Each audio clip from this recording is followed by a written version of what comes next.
রাসূল সাল্লাল্লাহু আলাইহি ওয়াসাল্লাম হাদিসের ভিতরে বলছেন, বুখারী শরীফে আসছে, মান সামা রমাযান ঈমানান ওয়া ইহতিসাবান গুফিরা লাহু মা তাকাদ্দামা মিন যামবি।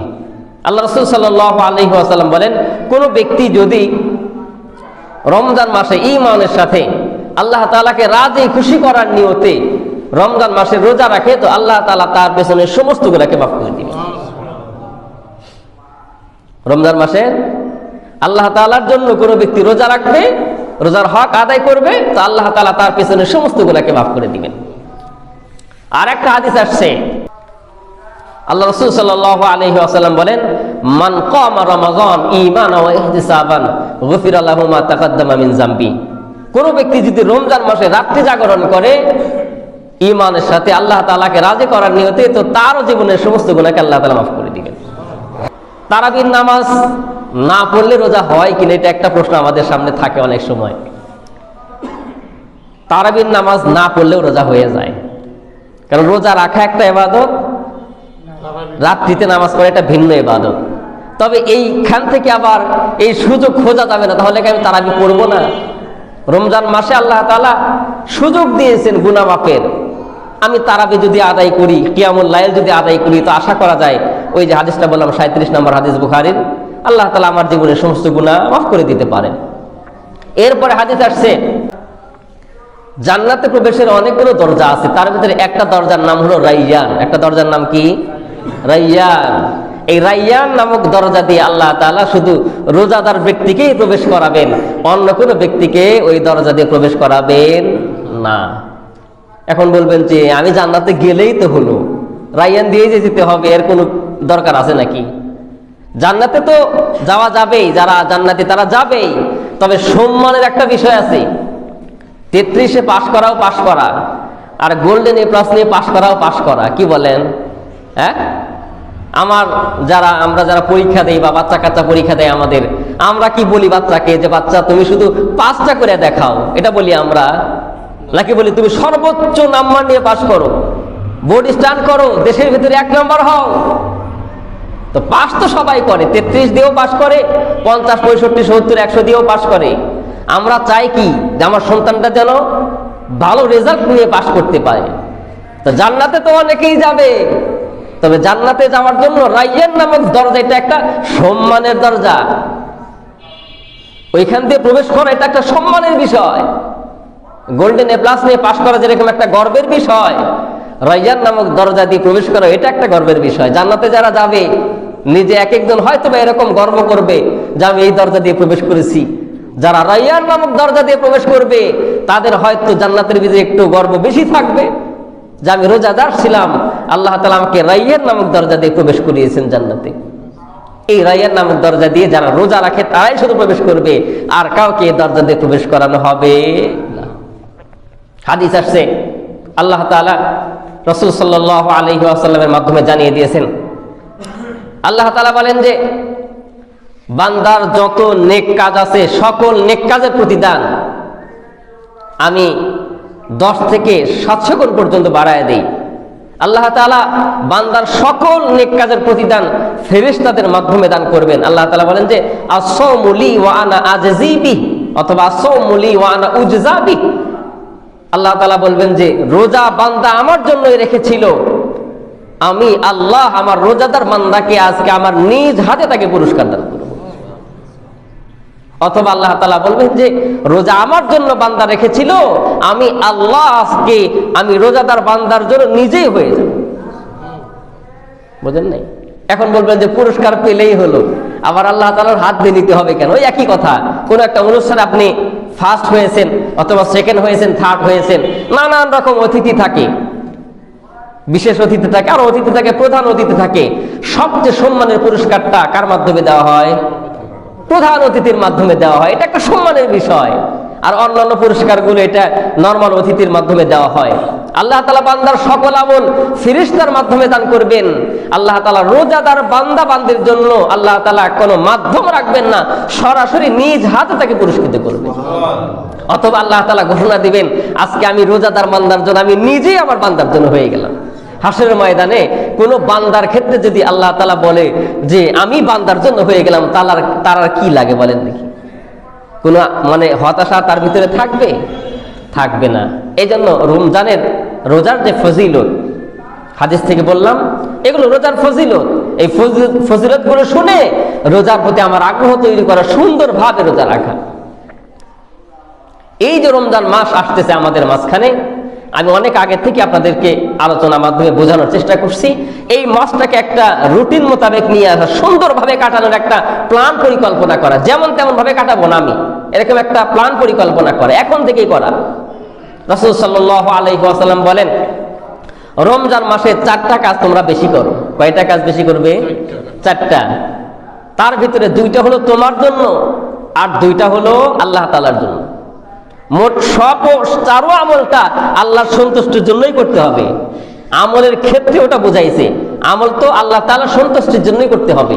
আল্লাহ রাসূল সাল্লাল্লাহু আলাইহি ওয়াসাল্লাম বলেন, 1 নম্বরে খুব বেশি থেকে বেশি কালিমা পাঠ করবা, লা ইলাহা ইল্লাল্লাহ মুহাম্মাদুর রাসূলুল্লাহ, লা ইলাহা ইল্লাল্লাহ, লা ইলাহা ইল্লাল্লাহ, লা ইলাহা ইল্লাল্লাহ। মাঝে মাঝে মুহাম্মাদুর রাসূলুল্লাহ পুরোটুকু আমরা পাঠ করব। খুব বেশি কালিমা তাইয়্যিবা যেটাকে আমরা বলি, খুব বেশি কালিমা পাঠ করব।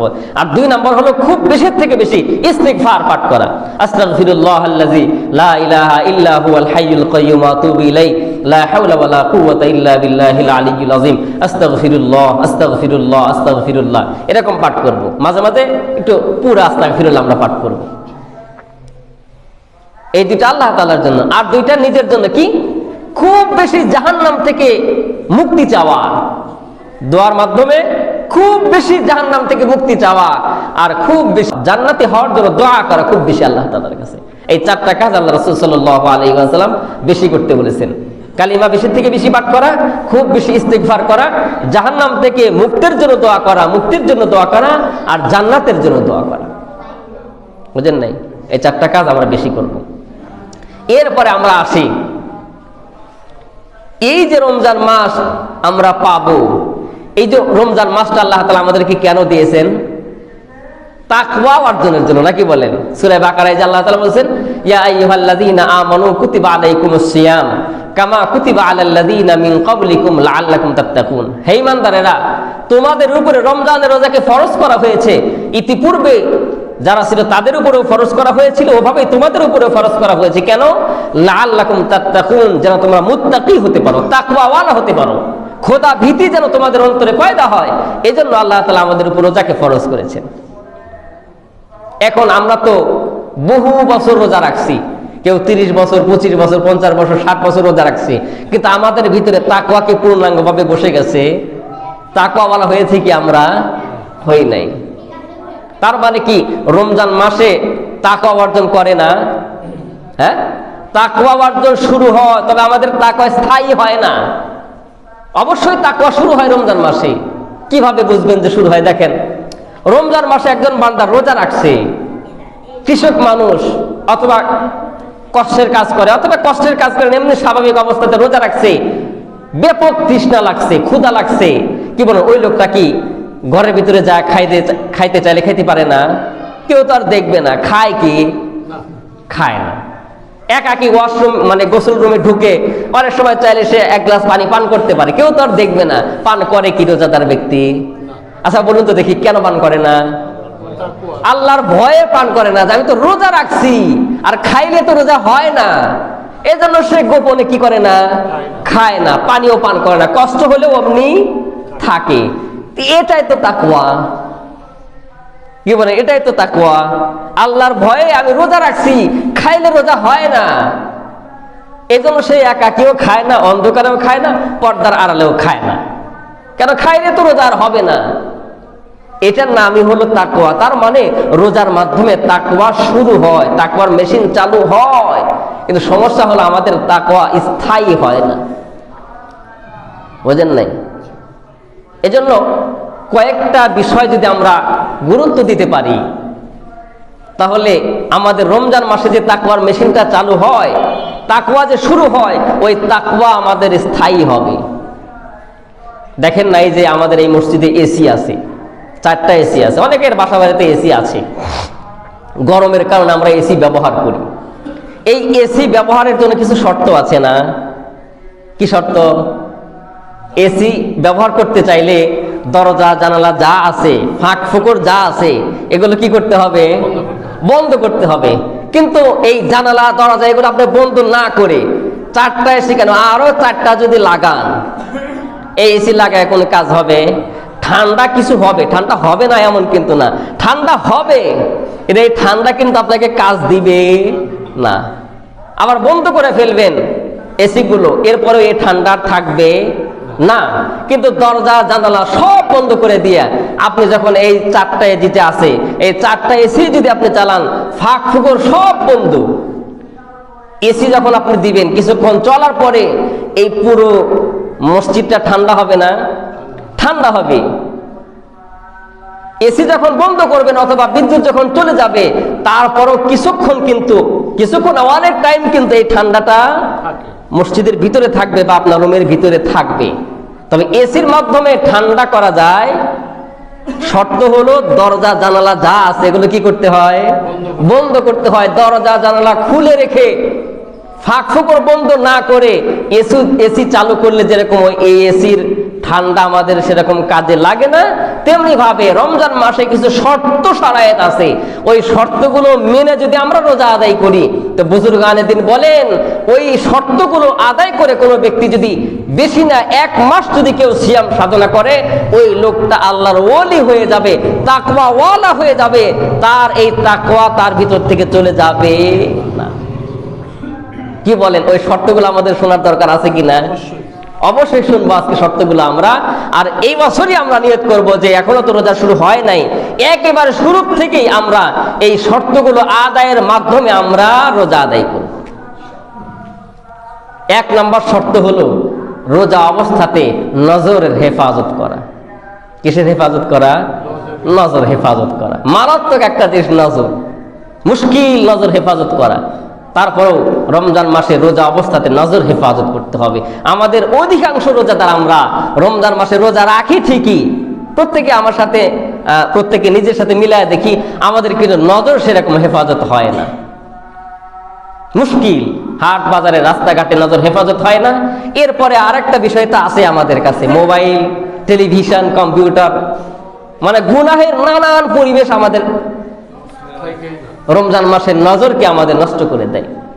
এই যে নজর হেফাজত করা অনেক গুরুত্বপূর্ণ একটা বিষয়। এটা নজর হেফাজতের ক্ষেত্রে একটা হাদিস আসছে, রাসূল সাল্লাল্লাহু আলাইহি ওয়াসাল্লাম বলেন 3 চোখওয়ালা ব্যক্তি জাহান্নামে যাবে না। যার চোখটা এই 3টা গুণে গুণান্বিত হবে, ওই চোখওয়ালা ব্যক্তি, ওই 3 চোখওয়ালা ব্যক্তিকে আল্লাহ তাআলা জাহান্নামে দিবেন না।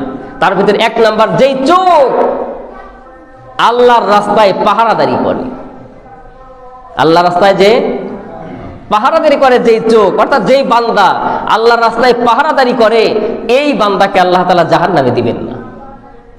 2 নাম্বার, যেই চোখ আল্লাহর ভয়ে নীরবে ক্রন্দন করে, চোখের পানি ফেলে, ওই চোখকেও আল্লাহ তাআলা জাহান্নামে ফেলবেন না। ওই চোখকেও আল্লাহ তাআলা জাহান্নামে ফেলবেন না। এরপরে কোন চোখ যদি এরকম আল্লাহ তাআলা যা নিষেধ করেছেন ওই সকল বিষয় দেখা থেকে বিরত থাকে, তো এই চোখকেও আল্লাহ তাআলা জাহান্নামে নিক্ষেপ করবেন না। অর্থাৎ এই চোখওয়ালা ব্যক্তিকেও আল্লাহ তাআলা জাহান্নামে নিক্ষেপ করবেন না। এজন্য রমজান মাসে রোজা রাখবো আমরা, 1 নাম্বার যে শর্তটা আমরা মানবো সেটা হলো আমরা রোজা রাখা অবস্থাতে পুরো রমজান মাসে আমরা নজরকে হেফাজত করব। রোজা অবস্থাতেও, রাত্রিতেও, মোট কথা রমজান পুরো মাসটা আমরা নজরে হেফাজত করার চেষ্টা করব। এখন পুরা যদি আমি নাও পারি, আমার সাধ্য মতো চেষ্টা করা। তো কিছু কিছু বিষয় আছে দেখেন, ওগুলো চাইলে আমরা না করলেও পারি। টেলিভিশন দেখা, নোবেল নাটক দেখা, এগুলো তো আমার নিয়ন্ত্রণের ভিতরে, আমি চাইলে করতে পারি। এগুলো তো আমাকে কেউ ফোর্স করে না, জোর করে না আমার সাথে, আমি ইচ্ছা করেই দেখি এগুলো। এই জন্য 1 নাম্বার আমরা নজর হেফাজত করব। 2 নাম্বার আমরা কান হেফাজত করব। কি হেফাজত করব? কান হেফাজত করব। অনেক সময় রোজা রাখি, টেলিভিশন দেখি, হেডফোন দিয়ে অনেকে গান শোনে, সময় কাটে না, কি করবো, শুয়ে শুয়ে হেডফোন দিয়ে গান শুনতেছে, কেউ শুনতে পারে না, উনি একা একা শুনতেছে। এজন্য আমরা কানকে হেফাজত করব। এরপরে 3 নাম্বার, জবানকে আমরা হেফাজত করব। জবানকে মিথ্যা বলা থেকে বিরত থাকবো, গীবত শিকায়েত থেকে বিরত থাকবো। মোট কথা রমজান মাসে অনর্থক কথাবার্তা থেকে আমরা বিরত থাকবো। আমরা রমজান মাসে তো অনর্থক কথা বলা তো বলি, রমজান মাসেও জবান দিয়ে মানুষকে কষ্ট দিই আমরা, ঝগড়া জাতি। রাসূল সাল্লাল্লাহু আলাইহি ওয়াসাল্লাম বলছেন, রমজান মাসে তুমি নিজেকে বিরত তো রাখবেই। কিভাবে? তোমার সাথে কেউ যদি ঝগড়া করতেও চায়, তুমি বলে দিবে ভাই আমি রোজাদার, তোমার সাথে আমি ঝগড়া করতে রাজি নই। এজন্য আমরা নিজের থেকেও আমরা রমজান মাসে জবানকে হেফাজতের চেষ্টা করব। রমজান মাসে, রমজানের বাইরে আমরা চেষ্টা করি জবানটা হেফাজতের জন্য। জবান দিয়ে অনেক সময় মানুষকে আমরা কথাই কষ্ট দিই। আল্লাহ রাসূল সাল্লাল্লাহু আলাইহি ওয়াসাল্লাম বলেন, মান সালিমাল মুসলিমুনা মিন লিসানিহি ওয়া ইয়াদিহি, প্রকৃত মুসলমান হলো ওই ব্যক্তি যার হাত এবং মুখ থেকে অন্যান্য মানুষেরা নিরাপদ থাকে। প্রকৃত মুসলমান হলো সেই, দাবিতে সত্যবাদী মুসলমান হলো সেই যার জবান এবং হাত থেকে অন্যান্য মানুষরা নিরাপদ থাকে। আমরা হাত দিয়েও মানুষকে কষ্ট দেই, জবান দিয়েও মানুষকে কষ্ট দেই, তাহলে তো প্রকৃত মুসলমান হওয়া যায় না। তাহলে কয় নাম্বার গেল? 3 নাম্বার, আমরা জবানকে হেফাজত করবো। 4th নাম্বার, এই আরো অন্যান্য অঙ্গ প্রত্যঙ্গ যা আছে এগুলোকে আমরা রমজান মাসে একটু অন্যায় অপরাধ থেকে বিরত থাকবো, সকল অঙ্গকে আমরা হেফাজতের চেষ্টা করব। এটা হলো 4th নাম্বার। 5ম নাম্বার, ইফতার যে আমরা করব, সাহারি যে আমরা করব, এই খাবারটাকে আমরা হালাল রাখার চেষ্টা করব। এটা রমজানের একটা শর্ত। সারাদিন রোজা রাখলাম, হারাম জিনিস দিয়ে ইফতার করলাম, আগামী সারাদিন রোজা রাখবো, হারাম জিনিসের মাধ্যমে আমার সাহারি হচ্ছে, হারাম উপার্জনের সাহারি, হারাম উপার্জনের ইফতার। এত দামি ইফতার দিয়ে আপনি কি করবেন? একজন মানুষ হালাল রুজির সাহারি, ডাল ভাত, হালাল রুজির ইফতার, শুধুমাত্র কিছু মুড়ি অথবা খেজুর পানি, এটা তার জন্য যথেষ্ট। হারাম উপার্জন দিয়া আপনি দামি দামি সাহারি, দামি দামি ইফতারের আয়োজন করতেছেন, এগুলো দিয়ে কোনো লাভ হবে না। এমনি যারা হারাম ভক্ষণ যারা করে, হারাম যারা খায়, এরা এমনি জান্নাতে যাবে না। আল্লাহ রাসূল বলেন, লা তাদখুলুল জান্নাতা জাসাদুন গুযিয়া বিল হারাম, হারাম দ্বারা লালিত পালিত শরীর, এই শরীর আল্লাহ তাআলার পবিত্র জান্নাতে প্রবেশ করবে না। এজন্য 5ম নাম্বারে আমরা হালাল ইফতারে আমরা হালাল রাখবো, সাহারিতে আমরা হালাল উপার্জন থেকে আমরা ইফতার সাহারি করব। এরপরে 5ম নাম্বারে আরেকটা কাজ আমরা করব, সেটা হলো এই যে নজরকে হেফাজত করলাম, জবানকে হেফাজত করলাম, কানকে হেফাজত করলাম, সকল অঙ্গ প্রত্যঙ্গকে হেফাজত করলাম। আলহামদুলিল্লাহ, আমাকে হালাল ইফতার, হালাল রুজির ব্যবস্থা আল্লাহ তাআলা করে দিয়েছেন। এখন আমার ভিতরে একটা ভাব জাগ্রত হবে, তাইলে তো আমার মতো দরবেশ আর কি আছে। এই ভাবটাও নিজের ভিতরে আনা যাবে না, অহংকার যেটা, এটা মানা যাবে না। নিজেকে অপরাধী মনে করতে হবে যে আমার মতো অপরাধী কেউ নয়, চেষ্টা করা এগুলো আদায়ের। এরপরে নিজের ভিতরে যেন কোনো ভাব তৈরি না হয়। এই যে কয়েকটা শর্ত আমরা বললাম, ওলামায়ে কেরাম বলেন, কোনো ব্যক্তি যদি এই শর্তগুলো আদায় করে সিয়াম সাধনা করে, তো তার ভিতরে আল্লাহ তাআলা তাকওয়া যেটা চালু হয়ে যাবে, এই তাকওয়া তার স্থায়ী হয়ে যাবে। এটা সত্য কথা। এই যে কয়েকটা শর্ত বললাম, দেখেন তো আমরা কি শর্তগুলো আদায় করে রোজা করতে পারি? অনেক সময় আমাদের পুরাই শর্তগুলো একটাও আদায় হয় না। জবানও হেফাজত করতে পারি না, নজরও হেফাজত করতে পারি না, কানও হেফাজত করতে পারি না, অন্যান্য অঙ্গ প্রত্যঙ্গ হেফাজত করতে পারি না, সাহারিতে হালাল রাখতে পারি না, ইফতারে অনেকে হালাল রাখতে পারি না। আবার যদিও একটু চেষ্টা করি, অনেক সময় আমার নিজের ভিতরে একটা ভাব তৈরি হয়, অহংকার জাগে, তাহলে তো আমি ভালোই, আমি তো এগুলো থেকে বিরত আছি। ও একটা অহংকার তৈরি, বিরত থাকা আলহামদুলিল্লাহ, আল্লাহ তাআলার কাছে দোয়া করা বেশির থেকে বেশি, কিন্তু অহংকার যেন ভিতরে জাগ্রত না হয়। আল্লাহ তাআলা আমাদের সকলকে এই শর্তগুলো মেনে রোজা আদায়ের তৌফিক দান করুন। আরেকটা বিষয় আমরা শুনি, রমজান মাসের অনেক ফজিলত আছে, ওগুলা বলে তো শেষ করা যায় না। রাসূল সাল্লাল্লাহু আলাইহি ওয়াসাল্লাম আরেকটা হাদিসের ভিতরে আসছে, রাসূল সাল্লাল্লাহু আলাইহি ওয়াসাল্লাম বলেন, কোন ব্যক্তি রমজান মাসে কোনো ব্যক্তিকে যদি ইফতার করায়, কোন আল্লাহর বান্দার বান্দিকে যদি ইফতার করায়, তো আল্লাহ তাআলা তাকে ওই রোজাদার ব্যক্তির সমপরিমাণ সওয়াব তার আমলনামায় দান করবে। ওই লোকের রোজা কবুল হোক আর না হোক, ইফতার যে করিয়েছেন তাকে আল্লাহ তাআলা তার সমপরিমাণ সওয়াব তার আমলনামায় দান করবেন। তবে রোজাদার ব্যক্তির আমলে আবার ওই তার সওয়াবে আবার কোনো কমতিও করা হবে না। সাহাবায়ে কেরাম জিজ্ঞাসা করেন, ইয়া রাসূলুল্লাহ, আমাদের কে সামর্থ্য রাখে আমরা মানুষকে ইফতার করাবো? গরিব ছিল তো সাহাবায়ে কিরাম।